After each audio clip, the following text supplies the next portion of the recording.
I remember my first practice. I was super intimidated. I had zero clue what I was doing. But like the entire club, you know, men's side, women's side, they were all super welcoming. They kind of took me under their wing and really just showed me how the game works. And eventually it just clicked, right?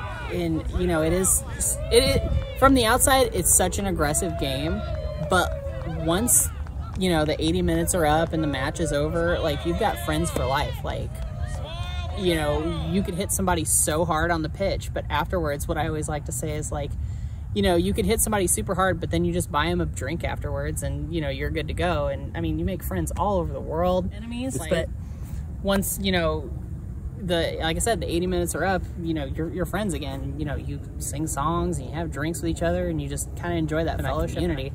And that's what I think makes rugby so much more different, that's a phrase, than any other sport out there, is that community afterwards.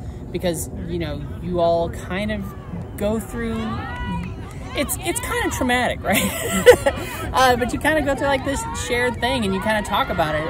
DARC was one of the toughest opponents we had to play. Year in, year out. Those guys were led by some of the best guys I've ever played against.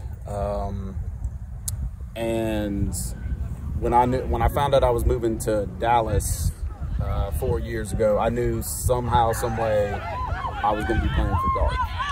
And when the time finally came that I was able to set aside all the other distractions I had in my life, I came out to my first training with DARC, and I haven't stopped since. So the reason that I joined DARC and that I'm extremely happy to be a part of the team is because I had been looking for a rugby team for a long time, and there was a couple different teams that I reached out to, and one of them wouldn't give me the time of day at all because I had never played before, I had no experience, and apparently they only wanted experienced players. And then the other team just kind of was extremely standoffish when I went to practice. Like, none of them introduced themselves, none of them included me in anything. I kind of just had to figure it out. And even then, I was like, I'm just gonna go stand on the sideline. No one even noticed.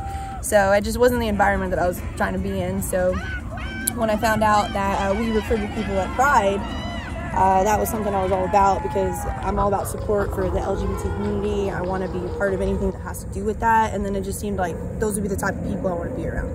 So then I showed up to practice for the first time, and it was just a typical like co-ed touch, but you know, you came up to me and invited me in and brought me on the field and were like, hey, how's it going? I heard you were coming. I'm super excited to have you here. And just like showed me the ropes, kind of let me figure things out for myself, could see that I was a baller and I was there to play. And you know, it's just been a blessing. Rugby's the greatest sport I've ever played.